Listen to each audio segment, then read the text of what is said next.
Hey there. Today we're going to review the Torpedo Stabila level.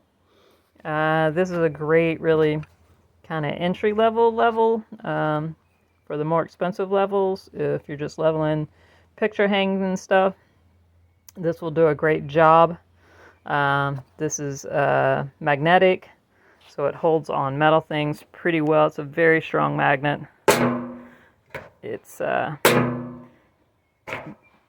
you can tell it's just holding firm, which is great, especially if you've got anything that metal that you want to try to level. But this is good size. A lot of times I was installing cabinets and I would do it on the inside of the cabinet, especially on the smaller like 12-inch cabinets. And I could really see how well the upper cabinets were leveled out. This thing is kind of been beat up. It's been on many different job sites. I'm getting several years old and she still kind of looks really well. Paint job is still pretty good. A couple of nicks obviously from falling, but the level itself works perfectly still. I would highly recommend Stabila Torpedo level.